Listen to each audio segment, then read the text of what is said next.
പാടത്ത് പണി വരമ്പത്ത് കൂലി. അതാണ് ഇത്തവണത്തെ ഒരു ലൈൻ. ആർമികളുടെയും PR ടീമുകളുടെയും വാക്കുകൾ കേട്ട് ചെയ് വിളിക്കരുത്.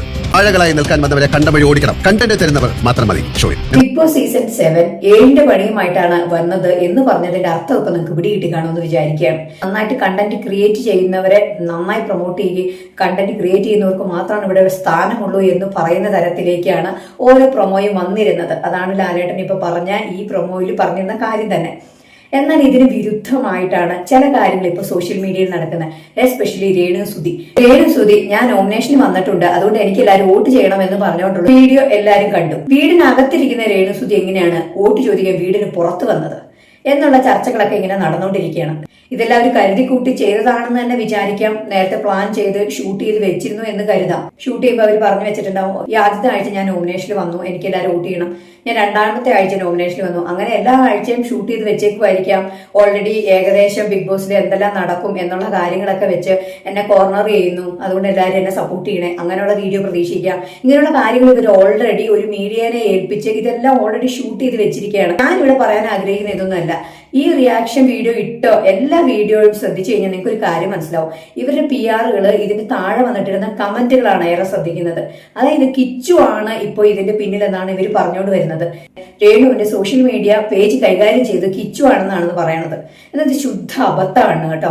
ആ പയ്യനല്ല ഇത് കൈകാര്യം ചെയ്യുന്നത്. ഇവരൊരു മീഡിയനെയാണ് ഇത് ഏൽപ്പിച്ചേക്കുന്നത്. അവരാണ് ഈ കാര്യങ്ങളെല്ലാം നേരത്തെ ഷൂട്ട് ചെയ്ത് സെറ്റ് ചെയ്ത് വെച്ചിരിക്കുന്നത്. അപ്പാപ്പം എടുത്ത് സോഷ്യൽ മീഡിയയിലോട്ട് ഇടാനും രേണു വോട്ട് അപേക്ഷിക്കുന്നതൊക്കെ വരാനും. എന്നാൽ ഇപ്പൊ ആ പയ്യന്റെ തലയിൽ കുറ്റം വെക്കാണ് ഇവര് നൈസായിട്ട്. അവനാണ് സോഷ്യൽ മീഡിയ കൈകാര്യം ചെയ്യണത്. അതായത് ഇവർക്ക് പറഞ്ഞു പരത്തണം അവനാണ് ഇത് ചെയ്തത്, അപ്പൊ അവനൊരു അബദ്ധം പറ്റി ചെയ്തതാണ് എന്ന് അങ്ങനെ പറഞ്ഞു വരുത്താൻ വേണ്ടിയിട്ട് ഇവർ കിടന്ന് കഷ്ടപ്പെടുകയാണ് ഇപ്പൊ ഈ PR വർക്കുകളെല്ലാം. എന്തായാലും ഇതിൽ ലാലേട്ടനെ തീർച്ചയായിട്ടും ചോദ്യം ചെയ്യണമെന്ന് തന്നെയാണ് എനിക്ക് പറയാനുള്ളത്.